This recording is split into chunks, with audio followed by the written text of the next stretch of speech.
RKO.fm. Amigos de RKO.fm, estamos aquí con Stasium y John Crivet. Acabamos de estar en su masterclass y pues bueno, tenemos unas breves preguntas. And you could answer the same question, the both of you or whoever wants to.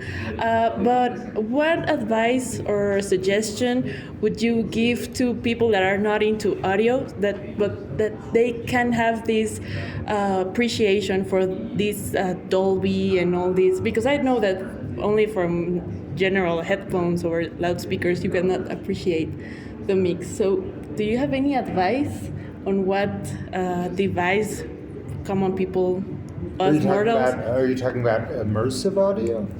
Yes, and So Atmos. You're talking about Atmos in particular. Yes. Well, it's in its infancy. Even though it's been around for a long time, it's still in its infancy. It sounds fantastic when you're in a room with a full system with the 7.1.4. You have the 7 surrounding speakers, 4 on the ceiling, and your subwoofers.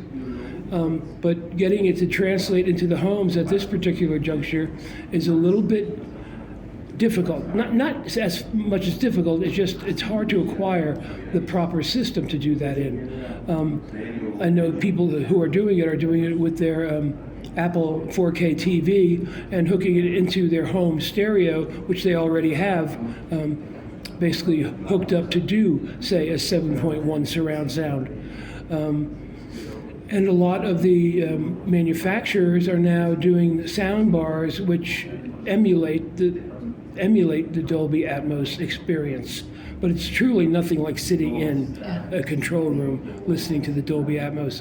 It's certainly the headphones, the binaural in the headphones is different than regular stereo. You can space different things in the headphone, but it's still not. You can't really get it behind you. What I've heard I heard a little rumor that Sony 360 you're going to be able to hear behind and above, but I haven't experienced that yet. You can listen, and you can only listen really. Streaming Dolby Atmos is not on Spotify yet. Mm-hmm. It's on Apple Music, it's on Amazon Music, and it's on Tidal. And you pretty much have to listen on Apple's products. The best way to experience it is to listen on Apple Music on an Apple product, either on an iPad or an iPhone with the Apple headphones, the EarMax Pro or the EarPods Pro. Okay, that's a great advice. That's Thank you. Pretty much what it is. Is there anything else you would like to add? Well, I would say as an educator, it's an evolving topic. Yes. It's an evolving technology. We like to call it immersive audio because Atmos is just one type of immersive audio. Sony has a format called 360. I think we're anticipating something coming from Google, and there are other formats, and it's something that's going to keep happening. And somebody will probably win. I think I can compare it to the old VHS and Betamax wars. Yeah. Yeah. Okay. And Sony wouldn't license their Betamax, and that's why VHS won out. Yeah. But who knows what's going to happen? It's the Wild West out there. Yeah, there are so many variables, so many things that, having a few companies that control it is probably helpful for moving the technology, yes. Having people adapt the technology, forcing that.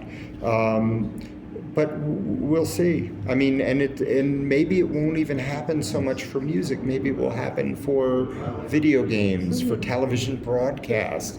Well, it is already happening for television. Sure. I hear it at home, and it is happening. And so, for video. if as a filmmaker, if Netflix says if you want your film to be on our network, you need to have these kinds of deliverables. It needs to be in this format. Mm-hmm. So we'll see all kinds of changes. It's very difficult for folks to be able to predict where it's going.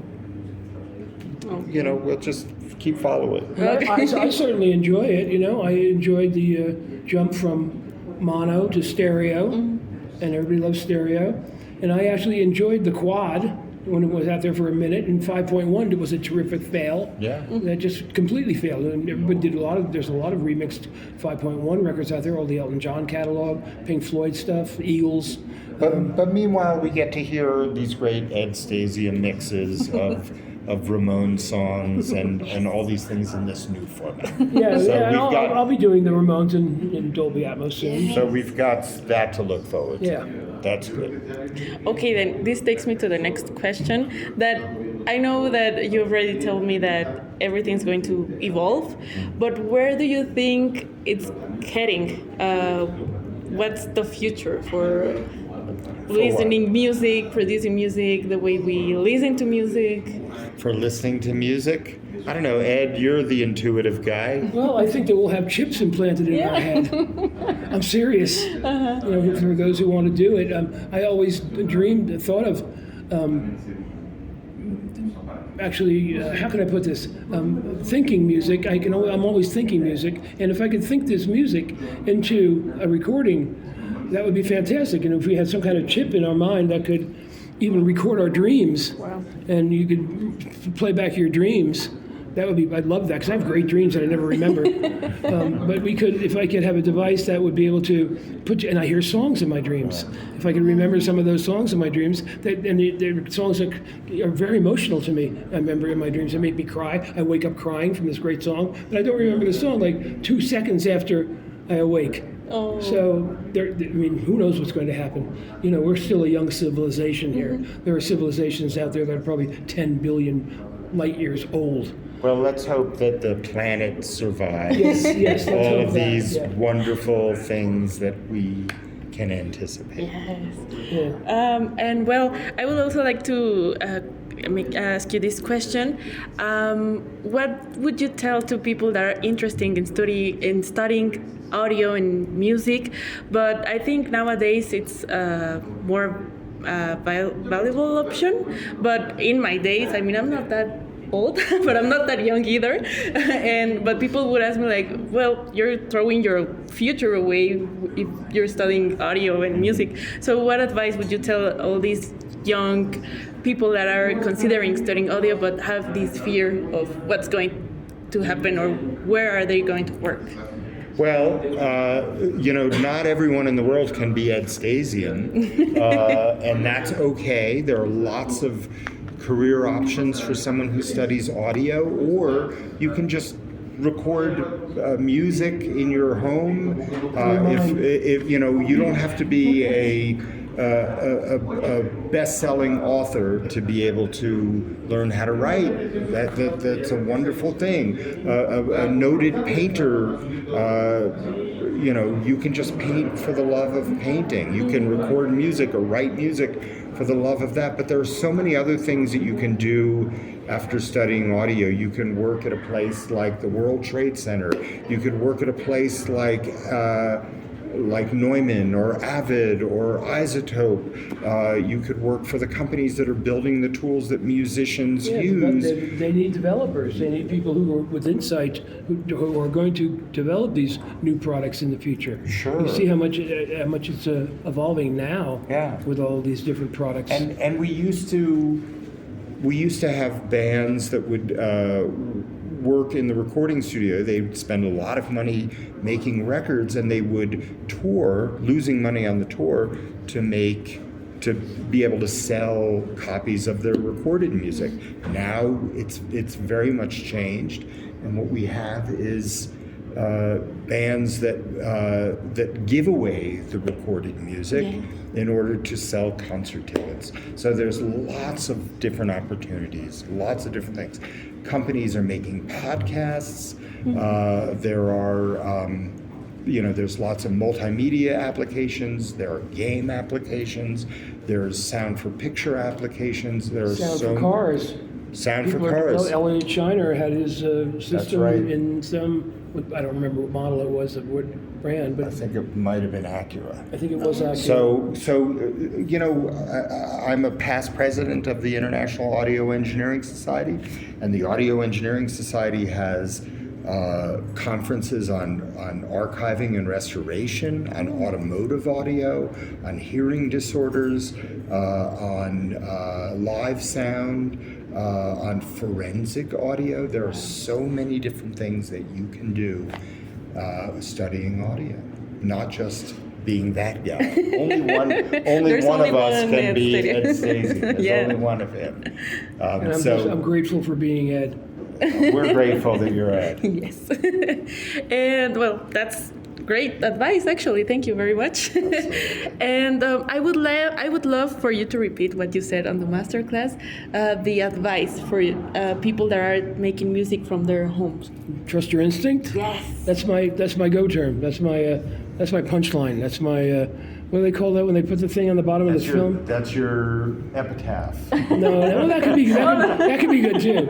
Yeah, it's just something that I would like to say to people and take it to heart. Mm-hmm. Trust your instinct. I've trusted my instinct in my career. I came from nowhere. I'm still nowhere. But I just kept doing what I did, recording in my parents' basement, working at a 16-track studio, and it was also running into the right people and being people-friendly. Mm-hmm. Yeah. Being people-friendly and liking people, getting along. And first of all, it's all about the music. It really is. The song, the music, the vibe of the music. The music brings the world together. Everybody enjoys music. We can all sit around and listen to a record.